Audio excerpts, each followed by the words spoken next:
Hello, कैसे आप सभी लोग। द पॉलिटिकल मास्टर में एक बार फिर से आप सभी का स्वागत है। 22 मार्च 2024 को बोर्ड एग्जाम होने वाला है पॉलिटिकल साइंस का।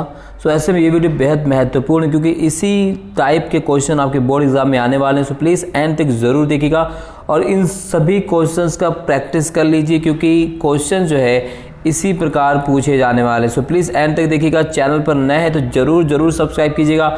आप लोग सब्सक्राइब नहीं करते, सपोर्ट बिल्कुल कीजिए। इस चैनल को सपोर्ट की ज़रूरत है। तो चलिए इस वीडियो को शुरू करते हैं। तो सबसे पहला जो क्वेश्चन पूछा गया, यहाँ पर हम सबसे पहले क्वेश्चन की बात करते हैं। फर्स्ट क्वेश्चन जो यहाँ पर पूछा हुआ है सबसे पहला कि निम्नलिखित रिक्त स्थान को नीचे दिए किसी एक उपयुक्त पद से भरिए। तो डैश का अर्थ ऐसे प्रगति से है जो वर्तमान पीढ़ी की आवश्यकताओं को भावी पीढ़ी की आवश्यकताओं के साथ समझौता किए बिना पूरा करती है। तो विकास कौन सा है? तो उस विकास का नाम है टिकाऊ विकास। तो टिकाऊ विकास मतलब है कि वर्तमान की आवश्यकताओं को पूरा करने के साथ साथ भविष्य की आवश्यकताओं को भी ध्यान में रखना। क्वेश्चन नंबर सेकंड है कि निम्नलिखित घटनाओं को काल क्रम अनुसार व्यवस्थित कीजिए। तो यहाँ पर कुछ घटनाएं जो है दी हुई हैं और इनको हमें काल क्रम अनुसार व्यवस्थित करना है कि सबसे पहले कौन सी, उसके बाद कौन सी घटना घटित हुई है। तो यहाँ आप देख सकते हैं लाल बहादुर शास्त्री की प्रधानमंत्री के रूप में नियुक्ति। तो लाल बहादुर शास्त्री अगर हम बात हो 1964 में ये प्रधानमंत्री बनते हैं। जो है पंडित जवाहरलाल नेहरू के मृत्यु के बाद ताशकंद समझौता होता है 1966 में। चौथा हम चुनाव होता है 1967 में। और उसके बाद अगर हम बात करें वीवी गिरी भारत के राष्ट्रपति चुने आते हैं 1969 में। तो इस तरीके से आप देख सकते हैं। तो सबसे पहले जो होता है 1964, फिर 66, फिर 67, फिर 69। तो इसी प्रकार से 1, 2, 3 और 4। तो ये इसका सही आंसर है, राइट। इसी प्रकार से भारत और नेपाल के संबंधों के बारे में निम्नलिखित कथनों में से कौन सा कथन सही नहीं है? तो वो कौन सा कथन सही नहीं है? तो इनमें से देखिए पहला कि भारत और नेपाल के बीच एक दूसरे देश में बिना वीज़ा की यात्रा और काम करने के संबंध में विशेष संधि बिल्कुल सही है। भारत नेपाल से आने वाले नदियों के जल को साझा करता है, सही है। दोनों देशों में लोकतांत्रिक शासन प्रणाली है और नेपाल सदैव भारत की नीतियों का अनुसरण करता है। तो ये कथन बिल्कुल सही नहीं है, डी इसका सही आंसर है। क्वेश्चन नंबर इसी प्रकार से इंग्लिश मीडियम में देख सकते हैं। तो फर्स्ट का अगर आपका आएगा वो आएगा सस्टेनेबल डेवलपमेंट। तो सस्टेनेबल डेवलपमेंट इसका सही आंसर है। सेकेंड अगर हम बात करें तो इसे 1, 2, 3 एंड 4 भी आएगा इसी प्रकार से। और थर्ड जो है थर्ड का वो आएगा Nepal always follows the policies of India. तो D is the right answer. Question number 4 है निम्नलिखित में से कौन संयुक्त राष्ट्र संघ का एक अंग नहीं है?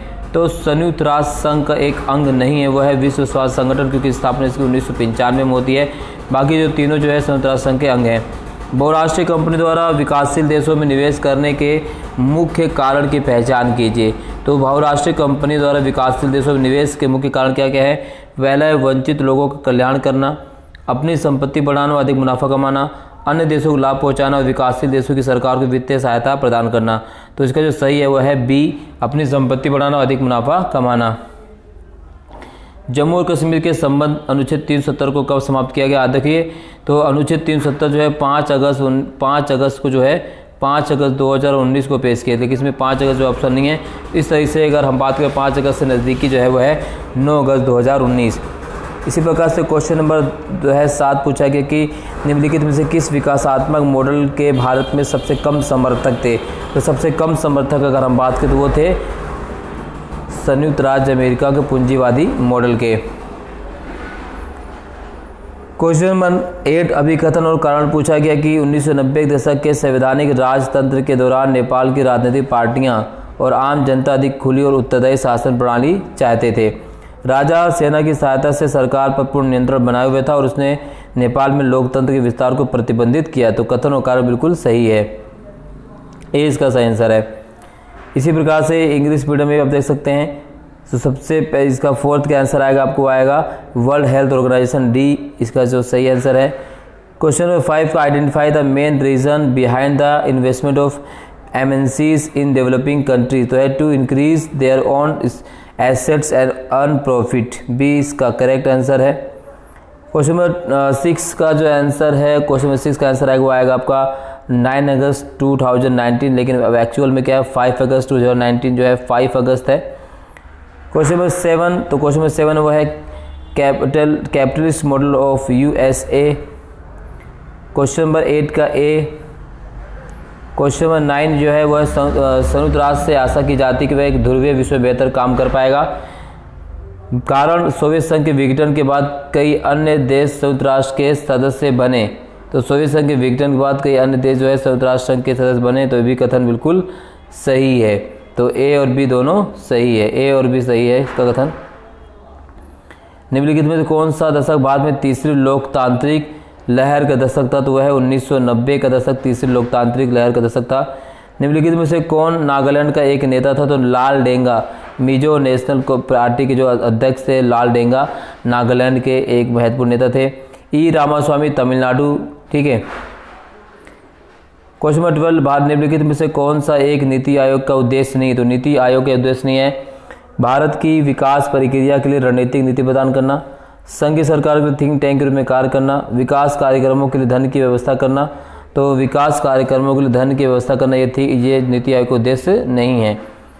चलिए इसी प्रकार से अगर हम बात करें इंग्लिश में, अगर हम बात करें तो 9 का क्वेश्चन नंबर ए, यानी both A and R true and R is the correct explanation of A. Question number 10, the decade of third democratic upsurge in India was 19th century and 11th कब आएगा? वो है लाल डेंगा, ठीक है। और 12th का आएगा C, to arrange for the developments programmes. अब इधर जो है क्वेश्चन नंबर 13 पूछा कि केंद्र सरकार द्वारा योजना आयोग के स्थान पर नीति आयोग का गठन करने के कोई 2 स्पष्ट कारण दिए। तो केंद्र सरकार ने योजना आयोग के स्थान पर नीति आयोग क्यों बनाया? तो नीति आयोग को बनाने का सबसे बड़ा जो उद्देश्य था कि योजना आयोग थी वो अपने कार्य को पूरा कर पाने में, उद्देश्य को पूरा कर पाने में सफल नहीं थी, और योजना आयोग जो है राज्यों पर प्रतिबंधात्मक नियम जो है एक प्रकार प्रभावी संबंध स्थापित करने में भी सफल नहीं हो पाई थी। और सहकारी संघवाद भी इसका एक बड़ा एग्जाम्पल हो सकता है, ठीक है। और आप सभी से नीति आयोग की फुल फॉर्म भी पूछ सकता है कि नीति आयोग की फुल फॉर्म क्या है, तो ये भी आपको पता होना चाहिए। स्थापना कब की भी यहाँ से क्वेश्चन पूछा जा सकता है। भारत और पाकिस्तान के बीच संबंधों को सुधारने के लिए कोई 2 उपाय सुझाइए। तो सीमा समझौते को सुधारने के जो उपाय किए गए हैं, चाहे वो मैत्री संबंध हो, क्रिकेट मैच एक बहुत बड़ी दोनों देशों के बीच जो है एक लोकप्रिय खेल है, और ऐसे में एक बहुत बड़ा कह सकते हैं कि संबंध सुधारने के बीच जो सबसे बड़ा मुद्दा बन सकता है वो है क्रिकेट मैत्री संबंध। तो ये सारी चीज़ें आप वहाँ पर आपको कवर करनी है। ये भारत और इजराइल के बीच सहयोग के 2 क्षेत्रों का विश्लेषण कीजिए। इस बार ये नहीं पूछा जाएगा, भारत और इजराइल संबंध जो है इस बार नहीं आ रहा है आप सभी के पेपर में। भारत ने सीटीबीटी पर और एनटीपीटी पर हस्ताक्षर क्यों नहीं किए? तो भारत द्वारा सीटीबीटी और एनटीपीटी पर हस्ताक्षर करने से मना कर दिया है, क्योंकि भारत के अनुसार सीटीबीटी जो है जो संधि है वो क्या है, पूरी तरीके से सही नहीं है, क्योंकि यह एक प्रकार से जो है गैर परमाणु संपन्न देशों के खिलाफ है, और ये पूरी तरीके से परमाणु संपन्न देशों के साथ जाती है। तो इस वजह से भारत ने इस संधि पर हस्ताक्षर नहीं किया, और भारत जो है इसे पूरी तरीके से गैर जिम्मेदार मानता है। अंतर्राष्ट्रीय श्रम संगठन के लिए 2 कार्यों की व्याख्या कीजिए। क्वेश्चन नंबर 18, दक्षिण एशिया के लोकतंत्र के अनुभव से लोकतंत्र की वैश्विक कल्पना का दायरा बड़ा है, कथन की पुष्टि कीजिए। तो जिस प्रकार आप सभी को पता है कि दक्षिण एशिया में शासन की जो सबसे पहली पसंद है लोकतंत्र, और भारत इसका जीता जागता सबसे बड़ा जो है उदाहरण है कि हमने अपने आज़ादी के 75वें वर्ष से जो अधिक हमने वर्षगांठ मना ली है, और अभी तक हमारा लोकतंत्र पूरी तरीके से जो है उसी प्रकार से कायम है। अरब स्प्रिंग भी इस बार आपके पेपर में नहीं आएगा, अरब स्प्रिंग भी जो है वो कट चुका है, तो अरब स्प्रिंग आपको पढ़ने की जरूरत नहीं है। भारत में प्रथम 3 आम चुनाव में कांग्रेस के प्रभुत्व की 4 कारणों की व्याख्या कीजिए। तो भारत के प्रथम आम चुनाव में कांग्रेस के प्रभुत्व के जो 4 कारण यहाँ से पूछा गया। तो सबसे पहला आप लिख सकते हैं कि जो कांग्रेस के नेता थे वो पूरी तरीके से ऐतिहासिक रूप से जो है आंदोलन में जुड़े हुए थे, तो इसका फायदा कांग्रेस को मिला। दूसरा, कांग्रेस पार्टी की जो अगर हम बात करें पूरी तरीके से इसमें सभी विचारधारा के लोग शामिल थे, चाहे वो पूंजीवादी हो, चाहे समाजवादी हो, चाहे आपका दक्षिणपंथी हो, वामपंथी, तो इस प्रकार से। तीसरा आप लिख सकते हैं कि कांग्रेस के समान कोई विपक्ष मौजूद नहीं था इतना शानदार तरीके से, और कांग्रेस की जो नीतियाँ थी वो सभी लोगों के लिए समान मानी गई। तो ये बहुत बड़ा कारण था कांग्रेस के प्रथम 3 आम चुनाव में सफलता का। भारत के 7 देशी रियासतों के विलय में सरदार पटेल की भूमिका का मूल्यांकन कीजिए। मोस्ट इंपॉर्टेंट क्वेश्चन है कि सरदार पटेल ने किस प्रकार से 565 देशी रियासतों को भारत में विलय किया, और इसीलिए उन्हें लौह पुरुष की उपाधि भी दी गई है, क्योंकि 565 ब्रिटिश सरकार द्वारा जब भारत पर जब ब्रिटिश सरकार से हमें आज़ादी मिलती है तो ब्रिटिश सरकार ने देशी रियासतों के पास 3 विकल्प दिया था।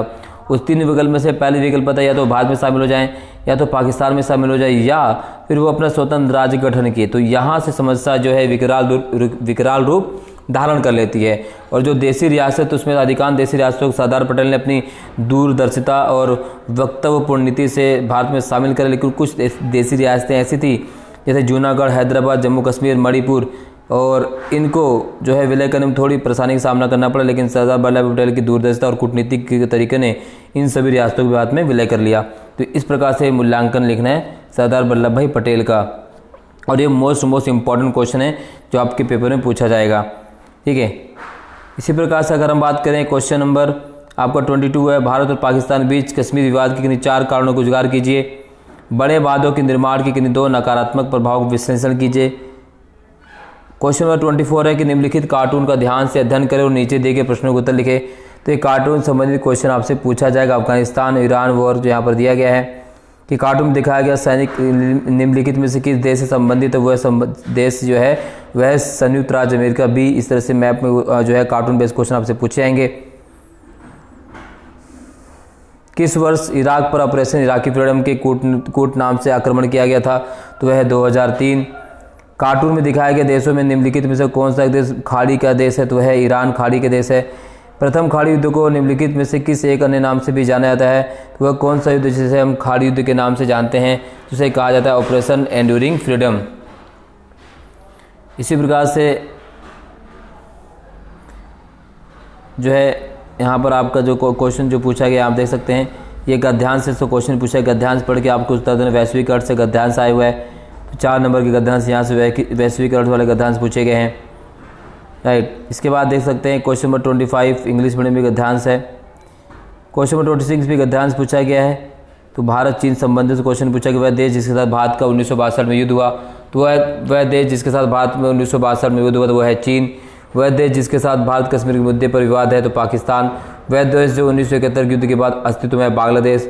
वह भारतीय राज्य जो चीन के साथ सीमा साझा करता है, तो भारतीय राज्य जो चीन के साथ सीमा साझा करता है कौन सा है, वो अरुणाचल प्रदेश। ठीक है, इसी प्रकार से क्वेश्चन अब मैप से संबंधित पूछे गए हैं। क्वेश्चन नंबर 27 जो है 6 नंबर क्वेश्चन है, एशिया में शांति और सहयोग को बढ़ावा देने में सार्क की भूमिका का विश्लेषण कीजिए। 21वीं सदी के जापान एक नए शक्ति केंद्र के रूप में उभर रहा है। 1975 में घोषित आपातकाल को भारतीय राजनीति की सर्वाधिक विवादित घटना क्यों माना जाता है। 1977 के चुनाव में कांग्रेस पार्टी के पतन के लिए उत्तरदायी किन्हीं 3 कारणों को उजागर कीजिए।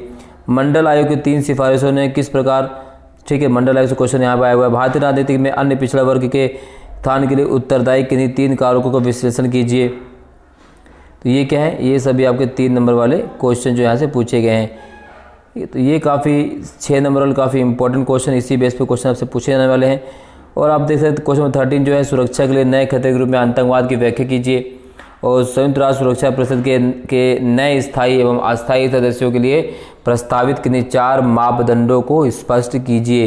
तो ये 30 क्वेश्चन इसी टाइप्स के आपके बोर्ड एग्जाम 2024 में पूछे आने वाले हैं। तो इस वीडियो को देखकर अगर आपको अच्छा लगा है, अगर वीडियो पसंद आए तो लाइक ज़रूर कीजिएगा, कमेंट जरूर कीजिएगा। चैनल पर नए हैं तो जरूर सब्सक्राइब कर दीजिएगा। बहुत बहुत धन्यवाद। जय हिंद।